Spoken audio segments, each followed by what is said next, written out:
ৰাজ্যৰ প্ৰান্তে প্ৰান্তে এতিয়া ৰণডংকা বজাইছে পঞ্চায়ত নিৰ্বাচনৰ কাৰণে। পঞ্চায়ত নিৰ্বাচনৰ কাৰণে বিভিন্ন প্ৰান্তৰ সমান্তৰালভাৱে বজালীৰ বিধানসভা সমষ্টিৰ মধ্য বজালীত জিলা পৰিষদত প্ৰাৰ্থিত্ব লাভ কৰিছে বিজেপি মিত্ৰজোঁটৰ পৰা এগৰাকী জনপ্ৰিয় নেতা ৰঞ্জিত চালৈয়ে। ৰঞ্জিত চালৈ যিহেতু মোৰ লগত উপস্থিত আছে, পোনপ্ৰথমে ডি নিউজ প্লাছৰ পৰা আপোনাক শুভেচ্ছা জ্ঞাপন কৰিছো। প্ৰাৰ্থিত্ব প্ৰকাশৰ পিছত প্ৰথমটো সাক্ষাৎকাৰ ডি নিউজ প্লাছৰ জৰিয়তে, প্ৰথমতে কি আহ্বান জনাব ৰাইজক উদ্দেশ্যে, কি ক'ব? হয়, মই প্ৰথমতে আজিৰ এই মুহূৰ্তত সকলো ৰাষ্ট্ৰৰ ৰাইজক ধন্যবাদ জনাইছোঁ আৰু ভাৰতীয় জনতা পাৰ্টীৰ অসম গণ পৰিষদ দলৰ মিত্ৰজোঁটৰ প্ৰাৰ্থী হিচাপে মই এইবেলি মধ্য বজালী জিলা পৰিষদৰ প্ৰাৰ্থিত্ব পাইছোঁ আৰু যোৱাকালি ঘোষণা হৈছে। গতিকে আজিৰ এই ক্ষেত্ৰত এই চেগতে ভাৰতীয় জনতা পাৰ্টীৰ ৰাজ্যিক সভাপতি মাননীয় শ্ৰীযুত দিলীপ শইকীয়া ডাঙৰীয়াক মই মোৰ ফালৰ পৰা আন্তৰিক ধন্যবাদ আৰু কৃতজ্ঞতা জনাইছোঁ। অসমৰ মুখ্যমন্ত্ৰী ডক্টৰ হিমন্ত বিশ্ব শৰ্মা ডাঙৰীয়াক ধন্যবাদ জনাইছোঁ। তেখেতৰ নেতৃত্বত যি পঞ্চায়তৰ আমাৰ জিলা পৰিষদৰ প্ৰাৰ্থিত্ব পালে, বিশেষভাৱে তেখেতকো ধন্যবাদ জনাইছোঁ। আমি ধন্যবাদ জনাবই লাগিব আমাৰ স্থানীয় বিধায়ক তথা অসম চৰকাৰৰ জ্যেষ্ঠ কেবিনেট মন্ত্ৰী সন্মানীয় ৰঞ্জিত কুমাৰ দাস ডাঙৰীয়াক। তেখেতৰ আজি এই চেগতে মই বিশেষভাৱে ধন্যবাদ জনাইছোঁ। স্থানীয় বিধায়ক হিচাপে আমাৰ সমষ্টিৰ যিটো উন্নয়নৰ গতি লৈছে তেখেতৰ নেতৃত্বত, আৰু তেখেতৰ নেতৃত্বতে আমাৰ ভাৰতীয় জনতা পাৰ্টীৰ সংগঠন পূৰ্বতকৈ অধিক শক্তিশালী ৰূপত আগবাঢ়ি আছে। গতিকে আজিৰ এই শুভ মুহূৰ্তত তেখেতকে মই ধন্যবাদ জনাইছোঁ আৰু ধন্যবাদ জনাইছোঁ ভাৰতীয় জনতা পাৰ্টীৰ বজালী জিলা সমিতিৰ সভাপতি লগতে সমূহ আমাৰ কাৰ্যকৰ্তা। আমি ধন্যবাদ জনাইছোঁ মণ্ডলৰ সভাপতিকে আদি কৰি সমূহ কাৰ্যকৰ্তাক। লগতে মোৰ বজালী মধ্য বজালী জিলা পৰিষদৰ অন্তৰ্গত সমূহ ৰাইজক মই মোৰ ফালৰ পৰা আন্তৰিক ধন্যবাদ আৰু কৃতজ্ঞতা জনাইছোঁ। কাৰণ বজালী অঞ্চল এনেকুৱা এটা অঞ্চল যে বজালী অঞ্চলৰ ৰাইজে সদায় বিবেক ভোট প্ৰদান কৰে। তেনেকুৱা উদাহৰণ আপোনালোকে আগতেও বহুতো পাইছে। যি সময়ত কেন্দ্ৰ আৰু ৰাজ্যত কংগ্ৰেছ চৰকাৰ আছিলে, সেই সময়ত পাটাচাৰকুছি পূৰ্বৰ পাটাচাৰকুছি সমষ্টি বৰ্তমান বজালী সমষ্টিৰ ৰাইজে বিজেপিক ভোট প্ৰদান কৰি বিজেপিৰ বিধায়ক জয় কৰাইছিলে। গতিকে তেনেকুৱা এটা সমষ্টিৰ মই ভোটাৰ হিচাপে মই গৌৰৱ অনুভৱ কৰোঁ আৰু তেনেকুৱা অঞ্চলৰ এগৰাকী মই আজি প্ৰাৰ্থিত্ব হ'ব পাৰি নথৈ সুখ অনুভৱ কৰিছোঁ। কাৰণ বিগত মই দুটা সময়ত প্ৰথমতে হাদেৰী গাঁও পঞ্চায়তৰ পৰা মই কাউন্সিলাৰ হিচাপে ৰাইজৰ পৰা মৰম লৈ পেলাই নিৰ্বাচিত হৈছিলোঁ। 2018 চনত মই সেই সময়ত পূব বজালী জিলা পৰিষদ আছিল, বৰ্তমান মধ্য বজালী হ'ল। পূব বজালী জিলা পৰিষদৰ মই সদস্য হিচাপে নিৰ্বাচিত হৈছিলোঁ আৰু নিৰ্বাচিত হোৱাৰ প্ৰায় 3 বছৰ উকলি যোৱাৰ পিছত যেতিয়া আমাৰ জিলা নিৰ্ধাৰণ হ'ল আৰু জিলা নতুনকৈ গঠন হোৱাৰ পিছত আমাৰ মাননীয় মুখ্যমন্ত্ৰী ডক্টৰ হিমন্ত বিশ্ব শৰ্মা ডাঙৰীয়াৰ নেতৃত্বত আমাৰ স্থানীয় বিধায়ক তথা কেবিনেট মন্ত্ৰী ৰঞ্জিত কুমাৰ দাসদেৱৰ সবল নেতৃত্বত আমাৰ বজালী জিলা গঠন হ'ল আৰু গঠন হোৱাৰ পিছত জিলা পৰিষদো খুব তাৎক্ষণিকভাৱে গঠন হ'ল আৰু সেই নৱগঠিত জিলা পৰিষদৰ মই সভাপতিৰ দায়িত্ব পাইছিলোঁ। গতিকে এইবেলি পুনৰ ৰাইজৰ মৰম আৰু আশীৰ্বাদ লৈ এইবাৰ এই দলীয় মিত্ৰজোঁটৰ প্ৰাৰ্থিত্ব পাইছোঁ।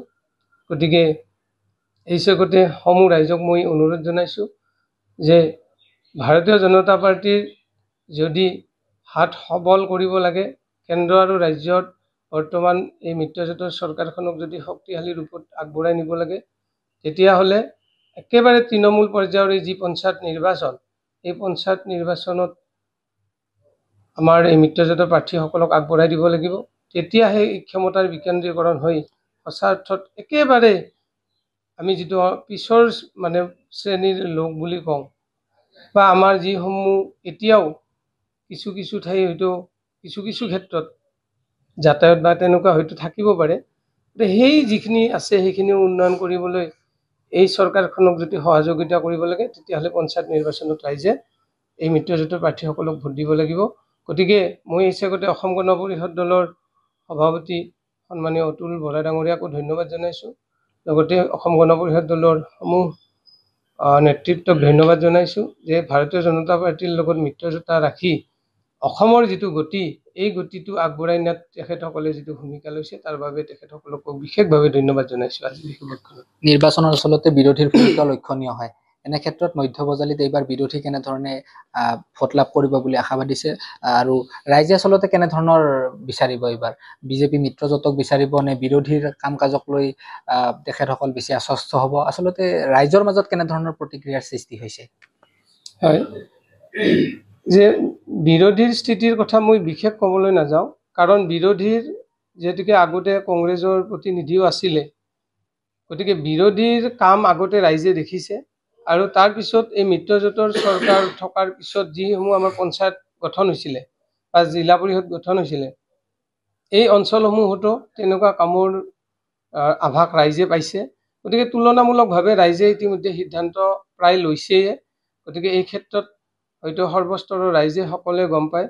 আজি আমি ভাৰতীয় জনতা পাৰ্টীৰ মণ্ডল, জিলা, অসম গণ পৰিষদ দলৰ আঞ্চলিক বা আমাৰ বিধান পৰিষদৰ যিটো উমৈহতীয়া এটা মিলাপ্ৰীতি, এই মিলাপ্ৰীতি সমন্বয়েৰে আমি ৰাইজৰ মাজলৈ গৈছোঁ। আমাৰ অসম গণ পৰিষদ দলৰ বিধান পৰিষদৰ সভাপতি জিন্তু চৌধুৰীকে আদি কৰি তেখেতসকলৰ যিসমূহ বিষয়ববীয়া, গণ পৰিষদ দলৰ বিধান পৰিষদৰ সভাপতি জিন্তু চৌধুৰীকে আদি কৰি তেখেতসকলৰ যিসমূহ বিষয়ববীয়া বা দলৰ কাৰ্যকৰ্তা, আমাৰ দলৰ সভাপতি পদ্মনাথ শৰ্মাকে আদি কৰি আমাৰ মণ্ডল সভাপতি পৰাগ তালুকদাৰকে আদি কৰি আমাৰ কাৰ্যকৰ্তাসকলৰ যিটো স্থিতি, এই স্থিতি অটল আছে। গতিকে আমি ক'ব পাৰোঁ যে নিশ্চিতভাৱে আমি ৰাইজৰ মাজলৈ গৈ আছোঁ আৰু অনাগত দিনতো যাম। আৰু কামৰ হিচাপে আমি প্ৰতিশ্ৰুতি দিব লগা নাই, কাৰণ আমাৰ উদাহৰণ আছে যে আগৰ বিধায়কে আমাৰ সমষ্টিত কি কাম কৰিছিলে সেইটো ৰাইজে গম পায় বা ৰাইজৰ নখদৰ্পণত আছে। কিন্তু এই যোৱাটো বিধানসভা নিৰ্বাচনত মিত্ৰজোঁটৰ প্ৰাৰ্থী আমাৰ স্থানীয় বিধায়ক তথা অসম চৰকাৰৰ জ্যেষ্ঠ কেবিনেট মন্ত্ৰী ৰঞ্জিত কুমাৰ দাস ডাঙৰীয়াই দায়িত্বভাৰ পোৱাৰ পিছত সমষ্টিৰ প্ৰতিটো প্ৰান্তলৈ তেখেতে গৈছে, সমষ্টিৰ প্ৰতিটো প্ৰান্তৰ উন্নয়নৰ কথা ভাবিছে।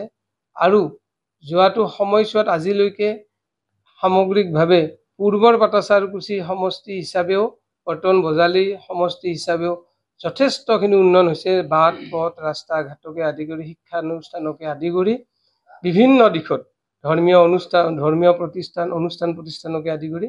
গতিকে সেইটো এটা জ্বলন্ত উদাহৰণ যে মিত্ৰজোঁটৰ প্ৰাৰ্থী হিচাপে তেখেতে ৰাইজৰ লগত যিটো সহযোগ বা স্থাপন কৰি সমাজখনক আগবঢ়াই নিয়াৰ যিটো প্ৰয়াস, উচ্চ নিজ ভেদাভেদ কোনো ধৰণৰ তেখেতৰ মাজত নাৰাখি সকলোকে সমদৃষ্টিৰে আগবঢ়াই নিয়াৰ যিটো তেখেতৰ প্ৰয়াস, সুখ দুখ প্ৰতিটো ক্ষণত ৰাইজৰ ওচৰত থকাৰ যিটো প্ৰয়াস, সেইটো এটা আমাৰ কাৰণে এটা জ্বলন্ত উদাহৰণ। আৰু আমাৰ অভিভাৱক হিচাপে আমি তেখেতক অনুকৰণ কৰি আগবাঢ়িম। গতিকে আমি নিশ্চিতভাৱে আমি ক'ব পাৰোঁ যিহেতুকে ভাৰতীয় জনতা পাৰ্টীৰ এটা নীতি আৰু আদৰ্শ আছে, আৰু সেই নীতি আদৰ্শক আমি সদায় আগত ৰাখি আমাৰ অগ্ৰজসকলক সন্মান জনাই তেখেতসকলৰ বাটেৰে আমি আগুৱাই যাম। গতিকে নিশ্চিতভাৱে আমি এইখিনি কথা ৰাইজক ক'ব পাৰোঁ। হয়, এনেধৰণে আচলতে DNS প্লাছৰ জৰিয়তে প্ৰথমটো সাক্ষাৎকাৰত মধ্য বজালীৰ প্ৰাৰ্থী জিলা পৰিষদৰ ৰঞ্জিত চালৈদেৱে কিছু মন্তব্য আগবঢ়োৱা পৰিলক্ষিত হৈছে। বিগত সময়ছোৱাত স্থানীয় বিধায়ক তথা মন্ত্ৰী ৰঞ্জিত কুমাৰ দাসদেৱৰ যি প্ৰচেষ্টাত বিভিন্ন ধৰণৰ উন্নয়নমূলক কামসমূহে ৰাইজৰ দৃষ্টি নিবদ্ধ কৰিছিল, তেনে ক্ষেত্ৰত বিৰোধী কোনো ধৰণৰ ভূমিকা ইয়াত গ্ৰহণ নকৰিব বুলি তেখেতে মন্তব্য আগবঢ়ায়। আৰু অনাগত সময়ছোৱাতো ৰাইজৰ সুখ দুখ সকলো ক্ষেত্ৰতে ৰঞ্জিত চালৈদেৱে বিভিন্ন ধৰণৰ কামসমূহ কৰি যাব বুলি সংবাদ মাধ্যম যোগে জানিবলৈ দিয়ে। যিকোনো খবৰৰ বাবে যোগাযোগ কৰক 7099017330 লগতে 7099017110 নম্বৰত।